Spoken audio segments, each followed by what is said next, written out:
Capstone holidays இவங்களுடைய summer சேலில் இப்போ special ஆஃபராக Singapore, Malacca, Kuala Lumpur அப்படின்னு எல்லாத்தையும் கவர் பண்ணி 5 nights 6 days கொண்ட ஒரு குரூப் டூர் பேக்கேஜுக்கு பெர் பர்சன் இவங்க 84,999 சார்ஜ் பண்ணுறாங்க. அடிஷனலாக 2 days லங்காவையும் சேர்த்து நீங்கள் எக்ஸ்ப்ளோர் பண்ணணும் அப்படின்னா 99,999 இவங்க சார்ஜ் பண்ணுறாங்க. இதிலேயே உங்களுடைய Singapore visa, flight tickets, private transfer, hotel accommodation, breakfast, lunch and dinner, dedicated tour manager, all entry ஃபீஸ்லேருந்து வாட்டர் பாட்டில் வரைக்கும் எல்லாமே இதிலேயே கவர் ஆகிடும். இவங்ககிட்டயே 3 nights 4 daysக்கான ஒரு மலேசியா குரூப் டூர் பேக்கேஜ் 44,999க்கும் 4 nights 5 daysக்கான தாய்லாந்தில் புக்கட் அண்ட் கிராபியை மட்டும் தனியாக எக்ஸ்ப்ளோர் பண்ணக்கூடிய ஒரு குரூப் டூர் பேக்கேஜ் 58,499க்கும் வியட்நாமில் 6 nights 7 days அப்படின்னு எக்ஸ்ப்ளோர் பண்ணக்கூடிய ஒரு குரூப் டூர் பேக்கேஜ் உங்களுக்கு 89,999க்கும் அவைலபிளாக இருக்குது. அப்புறம் என்ன, இந்த சம்மர் ஹாலிடேஸில் உங்களோட ஃபேமிலியோட ஒரு இன்டர்நேஷ்னல் ட்ரிப், அதுவும் அஃபோர்டபுள் காஸ்ட்டில் போகணும் அப்படின்னு காத்துட்ருக்க நபர்களாக நீங்கள் மேலே தர்ற நம்பருக்கு கேப்ஸ்டோன் ஹாலிடேஸுக்கு கால் பண்ணுங்கள். உங்களோட ட்ரீம் டெஸ்டினேஷனுக்கான டூர் பேக்கேஜை புக் பண்ணுங்கள். Hello viewers, welcome to filmi craft. நான் உங்கள் அருண். இந்த எபிசோடு நம்ம பார்க்க போகிற படம் 2025 ஒரு ஜாப்பனீஸ் ஆக்ஷன் த்ரில்லர் படமாக தமிழ் டப்பிங்லேயே இப்போ ரீசெண்டாக வெளியாகிருக்கிற புல்லட் ட்ரெயின் எக்ஸ்ப்ளோஷன். இப்போ இந்த படத்துடைய கதை என்ன அப்படிங்கிறத லைட்டாக இங்கே நம்ம பார்த்துருவோம். படத்துடைய ஆரம்பத்திலேயே ஹாயபுசா 60 அப்படின்னு சொல்லி ஒரு புல்லட் ட்ரெயின் ஒன்று காமிக்கப்படுது. அது புல்லட் ட்ரெயின் இதுலேருந்தே நமக்கு தெளிவாக தெரியும். அது கிட்டத்தட்ட 370 கிலோமீட்டருக்கு மேலே ஸ்பீட்லலாம் வந்து பறக்கக்கூடிய ஒரு ட்ரெயினாக அங்கே டோக்கியோவில். அப்படி ஒரு ட்ரெயின் அது கிளம்ப போகுது அப்படிங்கிறனால படத்துடைய ஆரம்பத்திலேயே ஸ்கூல் ஸ்டூடெண்ட்ஸ் அவங்கவுங்கன்னு வந்து அந்த ட்ரெயின் பக்கத்தில் நின்று ஃபோட்டோலாம் எடுத்துக்கிறாங்க. இப்போ அந்த வண்டி கிளம்புது.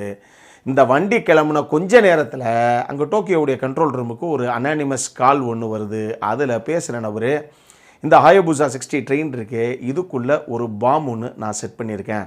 100 கிலோமீட்டர் ஸ்பீடுக்கு கீழே இந்த ட்ரெயின் இறங்குச்சு அப்படின்னா அந்த ட்ரெயினில் இருக்கக்கூடிய பாம் இமீடியட்டாக வெடிக்கும் அப்படின்னு சொல்கிறான். இப்போ அட்டன் பண்ணுற அந்த காலருக்கு என்ன திடீர்னு இப்படி ஒருத்தன் கால் பண்ணுறான், இந்த மாதிரி எத்தனை ப்ராங்க் கால்ஸை நம்ம பார்த்துருப்போம், ஒரு வேளைக்கு அது சும்மா ஏதோ நம்மளை வந்து பயமுறுத்துறதுக்காக நம்மகிட்டே கண்றான வேலையெல்லாம் அப்படிங்கிற மாதிரி அந்த அம்மா நினைக்குது. இருந்தும் அவன் திருப்பி ஒரு வார்த்தையை தெளிவாக சொல்லிடுறான். இப்போ நான் ஏதோ ப்ராங்க் காலில் வந்து பேசுகிற மாதிரி உங்களுக்கு தோணுமே, அப்படி உங்களுக்கு தோணக்கூடாதுங்கிறனால தான் இதே மாதிரி இன்னொரு பாமை நான் வேறு ஒரு குட்ஸ் ட்ரெயினில் ஃபிக்ஸ் பண்ணியிருக்கேன். அது கூடிய விரைவில் அங்கே தான் வந்துக்கிட்டு இருக்கு ஸ்டேஷனுக்கு. அந்த ட்ரெயின் 5 கிலோமீட்டருக்கு கீழே ஸ்பீடு இறங்கும்போது அந்த பாம்பு அந்த ட்ரெயினில் வெடிக்கும். அந்த பாம் முதல்ல பிளாஸ்ட் ஆனதுக்கப்புறம் தான் உங்களுக்கு ரெண்டாவது இங்கே எவ்வளோ பெரிய சம்பவத்தை நான் பண்ணி வச்சுருக்கேங்கிறதுடைய சீரியஸ்னஸ் புரியும் அப்படின்னு சொல்லி அந்த காலை வச்சிடறான் அவன். இப்போ இந்த காலை ட்ராக் பண்ணுங்க அப்படின்னு சொன்னால் இந்த காலை அவங்களால ட்ராக் பண்ண முடியல. எங்கேருந்து யார் பேசுகிறது அப்படிங்கிறது அவங்களுக்கு தெரியல. சரி, ஓகே, கொஞ்சம் வெயிட் பண்ணி பார்ப்போங்க, இந்த மாதிரி ப்ராங்க் கால்ஸ் எல்லாம் வருது, அதனால் கொஞ்சம் வெயிட் பண்ணி பார்ப்போம் அப்படிங்கிறாங்க. ஆனால் கொஞ்ச நேரத்தில் இவங்க சொன்ன அந்த குட்ஸ் ட்ரெயின், அவன் சொன்னான் இல்லையா, அந்த குட்ஸ் ட்ரெயின் ஸ்டேஷனுக்கு வர்ற அந்த 5 கிலோமீட்டருக்கு கீழே ஸ்பீடு இறங்கின உடனே அந்த ட்ரெயினில் இருக்க அந்த பாம்பு வெடிக்குது. இப்போ தான் அப்போ உண்மையாகவே அவன் பாம்பை செட் பண்ணியிருக்காங்க. இந்த முதல் ட்ரெயினில் சம்பவம் ஆகிப்போச்சு, அது நல்ல வேலைக்கு குட்ஸ் ட்ரெயின் ஆகிப்போச்சு. ஆனால் இந்த ட்ரெயினுக்குள்ளே 100கணக்கான பேசஞ்சர்ஸ் இந்த புல்லட் ட்ரெயினில் இருக்காங்க. இது ஷினமோரா அப்படிங்கிற இடத்துலேருந்து டோக்கியோவுக்கு போய்கிட்டு இருக்க ஒரு ட்ரெயின். இதில் இவ்வளோ உயிர்கள் உள்ளே இருக்குது இல்லையா. ஸோ எப்படியாவது ஒரு பிளான் ஆஃப் ஆக்ஷனை இமீடியட்டாக நம்ம கையில் எடுத்து போட்டாகணும். இந்த பாம்பு வெடிக்கிறதுக்குள்ளே உள்ளே இருக்கக்கூடிய உயிர்கள் எல்லாத்தையும் காப்பாற்றியே ஆகணும் அப்படின்னு ஒரு முடிவு எடுக்கிறாங்க.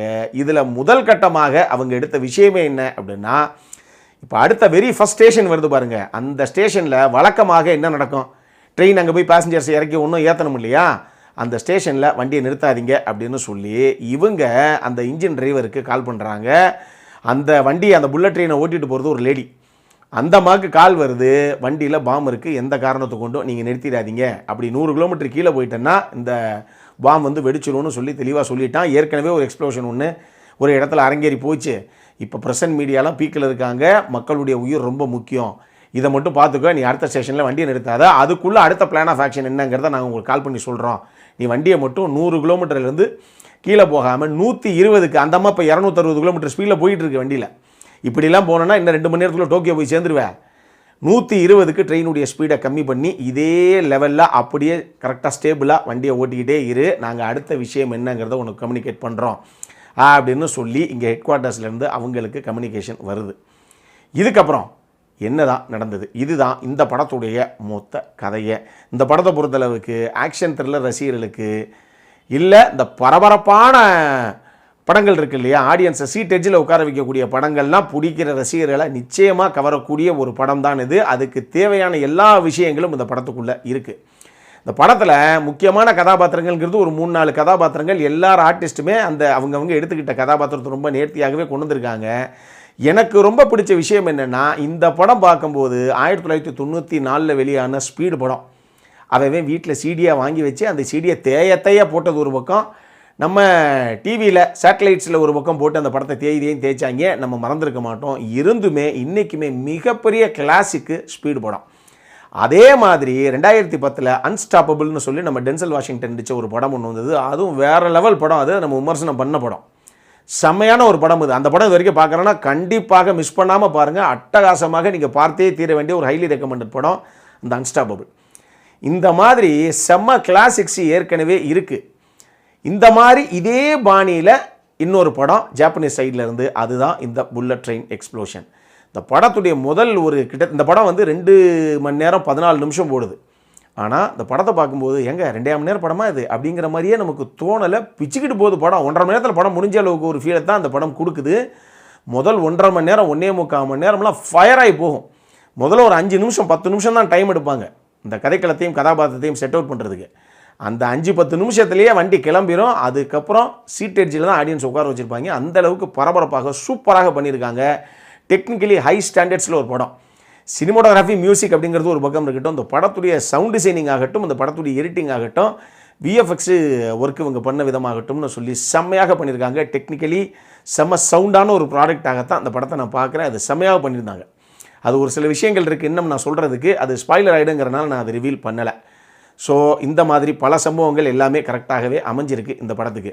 எனக்கு ஒரே ஒரு விஷயம்தான் இந்த படத்தில் என்ன கரெக்டாக பண்ணியிருக்கலாங்க அப்படிங்கிற மாதிரி தோணுச்சு. அது என்ன அப்படின்னா, ஒரு ட்ரெயின், அதுக்குள்ளே ஒரு பாமை வைக்கிறான், ரைட்டு. அது வைக்கிறதுக்கு ஒரு காரணம் இருக்கணும் இல்லையா? அதுக்கு ஒரு காரணம் இந்த கதையில் சொல்லப்பட்டிருக்கு. ஆனால் அந்த காரணம் எனக்கு என்னமோ அவ்வளோ கன்வின்சிங்காக படலை. இன்னுமே ஒரு நல்ல காரணம், ஆனால் பிளைனாக கூட வேறு ஒரு காரணத்தை சொல்லிட்டு போயிருக்கலாங்க அப்படிங்கிற மாதிரியே எனக்கு தோணுச்சு. அது ஒருத்தருக்கு ஒரு மாதிரி.